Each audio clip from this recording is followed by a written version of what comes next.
ദൈവനാമം മഹത്വപ്പെടുമാറാകട്ടെ. റോമർക്കെഴുതിയ ലേഖനം 1:16-17 വചനഭാഗങ്ങളെ ആസ്പദമാക്കി വിശ്വാസത്തെക്കുറിച്ചാണ് ഇന്ന് നമ്മൾ സംസാരിക്കുന്നത്. ദൈവപുത്രനായ യേശു ക്രിസ്തുവിനെ ദൈവം ഈ ഭൂമിയിലേക്ക് അയച്ചത് ഓരോ വ്യക്തികൾക്കും വേണ്ടിയാണ്.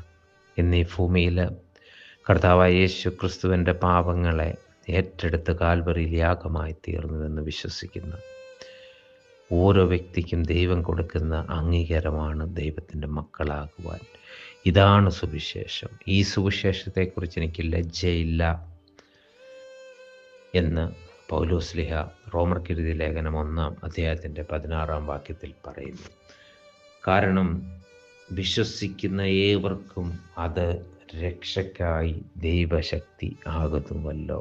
ഈ ഭൂമിയിൽ നമ്മൾ എന്ത് നേടിയാലും, ഏത് പൊസിഷനിലായാലും, ഈ ലോകത്തിൽ നിന്ന് നമ്മൾ മാറ്റപ്പെട്ടു പോയാലും, കർത്താവായ ദൈവത്തിൻ്റെ മക്കളായി ദൈവത്തോടൊപ്പം ജീവിക്കുവാൻ ദൈവം തന്ന ഒരവസരമാണ് ദൈവത്തിൻ്റെ പുത്രനായ യേശു ക്രിസ്തുവിൽ വിശ്വസിക്കുന്ന ഓരോ മക്കൾക്കും.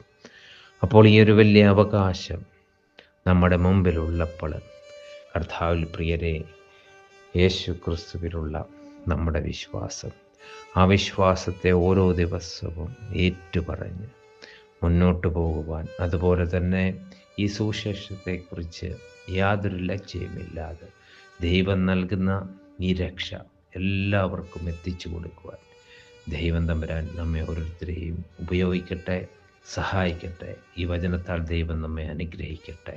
ആമേൻ.